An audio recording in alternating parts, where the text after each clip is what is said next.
안녕하세요. 오늘도 고교 블라인드 제도의 맹점에 대해서 한 번 더 짚어보는 시간을 갖도록 하겠습니다.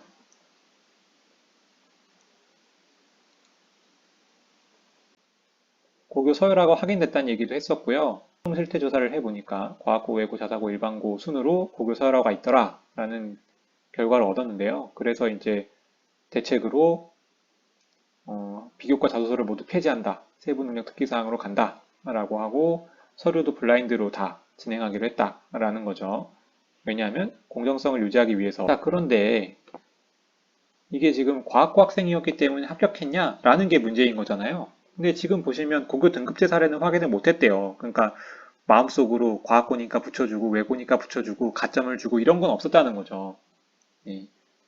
실제로 거기다가 뭐 가점을 줬겠습니까? 예, 당연히 안 줬겠죠. 마음속에서 문제는 마음속에서 과학고니까 마음속 어드밴티지가 작용했냐라는 건데 어 글쎄요. 그 마음속 어드밴티지가 과연 블라인드 제도로 해소될 수 있을지에 대해서 얘기해보는 시간을 갖도록 하겠습니다. 일단은 학교 유형을 구분할 수 있는 단서는 뭐 요 두 개였어요. 과목명 가지고도 구분할 수 있고 원점수의 평균과 표준 편차를 이용해서 상위권의 학교는 얼마든지 자신의 학교의 유형을 드러낼 수 있다라는 게 지난 시간의 결론이었어요.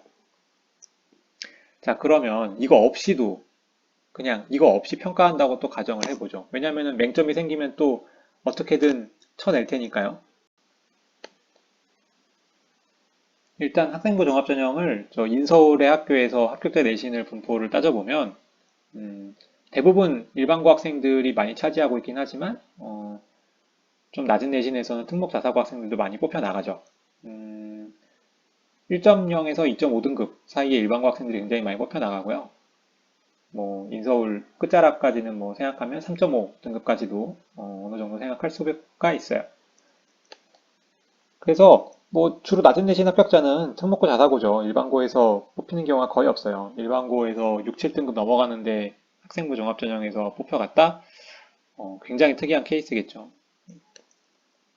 그래서 보통은 일반고의 내신하고 특목고 자사고의 활동 및 비교과로 생각을 하는데 여기 평가 요소를 보시면 흰색으로 써놓은 것은 비교과고요. 노란색으로 써놓은 것은 교과예요. 그래서 그거를 따졌을 때 비교과 내용이 교과 내용보다 많죠. 그러니까 이제 앞에서 보셨듯이 특목자사고의 활동이 비교과가 일반고의 내신을 앞서는 그런 결과가 나오는 거죠. 근데 이제 앞으로 개선했을 때는 다 쳐내고 저것만 남기겠다는 얘기거든요. 자, 그러면 앞으로 평가 기준에 따라서 생각을 해보도록 하겠습니다. 평가 기준은 6개 대학 공동연구가 된 거 기준으로 좀 생각을 해볼게요. 첫 번째는 학업 역량, 다음 전공력 합성, 발전 가능성, 인성. 예, 요 네 가지를 가지고 평가 기준을 만들었는데 요거의 세부적인 평가 지표는 이런 것들입니다. 학업 성취도, 뭐 학업 태도, 학업 의지, 탐구 활동, 전공 관련 내용, 그 다음에 발전 가능성에 대해서 자기주도성이나 뭐 리더십 뭐 이런 것들인데 지금 보시면 흰색이 비교과고 노란색이 교과예요. 그러니까 결론적으로 얘기하면 마찬가지로 비교과의 평가 요소가 교과의 평가 요소보다 많아요. 그죠? 그러니까 아까도 말씀드렸듯이 비교과 쪽에서 더 많은 비중을 차지하니까 자사고 특목고의 비교과가 일반고의 교과를 앞지른다라는 결과를 얻을 수가 있는데 다시 한번 볼게요. 자, 여기서 이게 빠졌어요. 그러면 이제 세특 창체 종합만으로 비교과 요소를 평가하게 되는 거죠.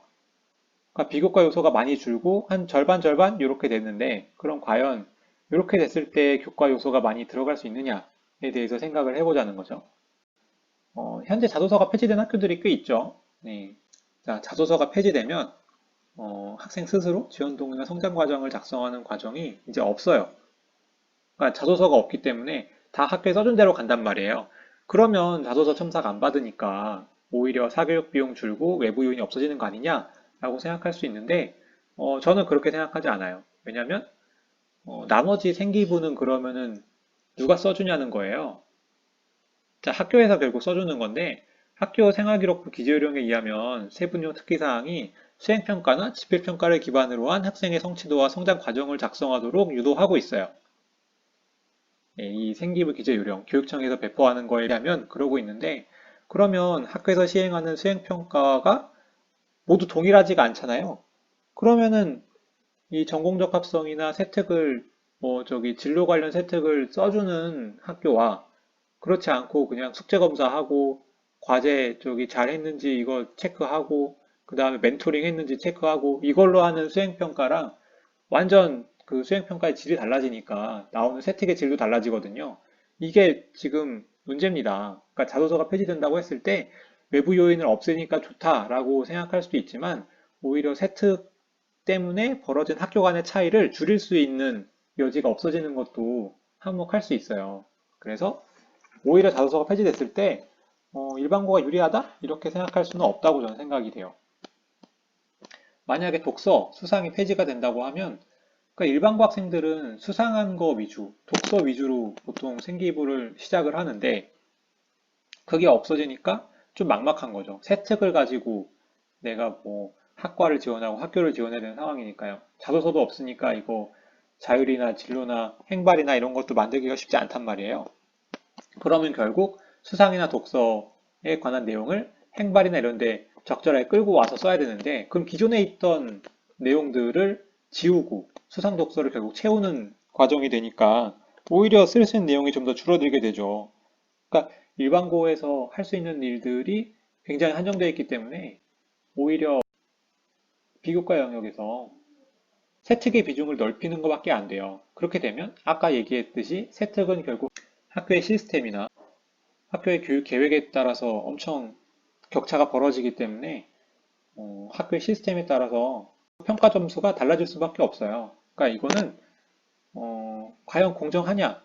모든 학교가 동일하게 적용이 되고 동일하게 평가가 되고 학생들을 동일하게 보고 있느냐에 대해서는 항상 미지수기 때문에 이게 공정성의 여부가 생각이 달라질 수밖에 없거든요. 자, 그래서 결국에는 비교 영역을 줄인다고 해서 일반고가 유리한 게 아니에요. 그러면은 뭐 비교과 영역을 줄였을 때 일반고가 유리한 게 아니라면 내신을 강조해야 되나? 라고 생각할 수 있는데 자, 내신을 강조하게 되면 학생부 종합전형은 아까 얘기했듯이 비교과 평가 요소가 많다 그랬잖아요. 거기서 내신을 더 늘린다는 거는 입학사정관들한테 좋은 소리가 아니죠. 왜냐하면 내신으로 뽑을 거면 교과전형으로 뽑지 왜 종합전형으로 뽑겠어요. 그렇게 되기 때문에 이거는 입학사정관들의 TO를 줄이는 일하고 비슷해지기 때문에 이것을 대학 입장에서 혹은 입학사정관들 입장에서 내신 비중을 넓혀서 뽑지는 않을 것이다라고 저는 생각이 돼요. 그래서 또 만약에 진로 선택 과목을 내신이 아니고 비교과 영역으로 평가하게 된다면 지금 기존 내신 등급보다도 폭넓은 내신 범위에 선발할 수가 있게 되겠죠? 그렇게 되면 고교 블라인드 제도가 학교 유형별 후광 효과에서 벗어나기 위해서 시행한 정책인데, 그랬을 때 여러 가지 부딪히는 경우들이 많겠죠. 네. 자, 그러면 이런 맹점들을 해결하고 공정하게 시행되려면 어떤 조건들이 필요한가? 그 다음에 블라인드 제도가 과연 공정하게 시행될 수 있나? 이거에 대해서 다음 시간에 얘기를 해보도록 하겠습니다. 오늘도 듣느라 고생 많으셨습니다. 다음 시간에 뵙도록 하겠습니다.